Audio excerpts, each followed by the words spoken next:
ਦਾ ਜਿੱਥੇ ਅੱਜ ਦੋ ਯੂਨਿਟ ਜਿਹੜੇ ਨੇ ਉਹ ਕੀਤੇ ਜਾ ਰਹੇ ਨੇ। ਇੱਕ ਤੇ ਜਮਾਤ ਇਸਲਾਮੀ ਦੀ ਤਰਫੋਂ ਮੈਂਬਰशिप ਦਾ प्रोग्राम है, दूसरा मजदूरों के आलमी डे के मुताबिक रैली भी निकाली जा रही है।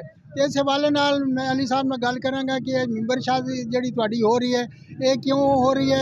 अगे भी तो तुसीं मैंबर साजी करते हो कि मजदूर डे के उत्ते ही क्यों है? तो दूसरा आज मजदूर डे के हवाले नाल की आखना चाहोगे? बिस्मिल्लाहिर्रहमानिर्रहीम जी, बहुत शुक्रिया।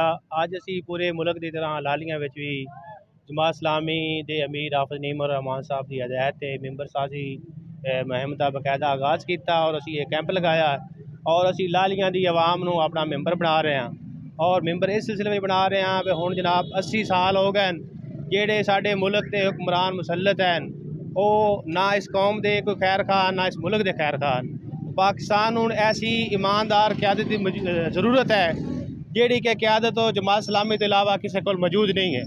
असी आवाम को अपना मंशूर अपना दस्तूर लैके जा रहे हैं, आवाम को अपना मैंबर बना रहे हैं और असी अवामी ताकत के जरिए इंशाअल्लाह ताला जो भी जमात इस्लामी को मौका मिलिया तो यह मजदूरों के हकूक के वास्ते इंशाअल्लाह ताला भरपूर कोशिश की जा सकेगी और इन्हों के जोड़े हैं सोशल वेलफेयर के हकूक उन्होंने तहफ़्फ़ुज़ किया जा सके।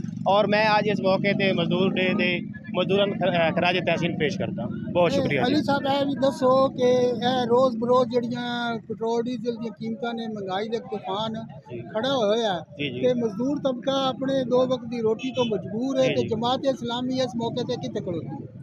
जमात इस्लामी अज पूरे मुल्क के विच नमाज जुम्मा तो बाद मुजाहरे कर रही जरिए हैडकुआटर ते जनाब असी इस हुकूमत नाल मुतालबा करते हैं कि हुकूमत अपनी शाह खर्चियाँ ख़त्म करे, अपने प्रोटोकॉल ख़त्म करे, बल्कि आवाम को रिलीफ देवे। और आवाम जो मजदूर है वो बेचारा दो वक्त की रोटी वास्ते परेशान है। आए रोज़ हुकूमत पेट्रोलियम मसनूआत दे विच गैस के अंदर बाकी अशियाए खुरदनोश के अंदर नजायज़ तौर पर नजायज़ ज़ालमाना टैक्स लगा देंगे। असी उहदा अपना एहतजाज करते हैं, हुकूमत नाल मुतालबा करते हैं जो हालिया यानी कि पेट्रोलियम मसनूआत में इजाफा किया गया उन्हें फौरी तौर पर वापस लिया जाए तो मजदूरों को कम अज़ कम उन्होंने जीण का हक दिता जाए। बहुत शुक्रिया जनाब। जमात इस्लामी के रहनुमा मेरे नाल मौजूद सी, उन्होंने कहा कि जो ज़ालमाना पेट्रोल दी कीमत ਵਧਾਈਆਂ ਗਈਆਂ ਨੇ ਇਹ ਆਮ ਆਦਮੀ ਲਈ ਬੜਾ ਮੁਸ਼ਕਿਲ ਹੈ ਤੇ ਗਵਰਨਮੈਂਟ ਨੂੰ ਚਾਹੀਦਾ ਕਿ ਜਿਹੜੇ ਟੈਕਸਸ ਵਧਾ ਰਹੇ ਨੇ ਜਾਂ ਪੈਟਰੋਲ ਦੀਆਂ ਕੀਮਤਾਂ ਨੇ ਇਹਨਾਂ ਨੂੰ ਘੱਟ ਕਰਨ ਤਾਂ ਕਿ ਆਮ ਆਦਮੀ ਜਿਹੜਾ ਉਹ ਆਪਣੀ ਦੋ ਵਕਤ ਦੀ ਰੋਟੀ ਕਮਾ ਸਕੇ। ਜੀ।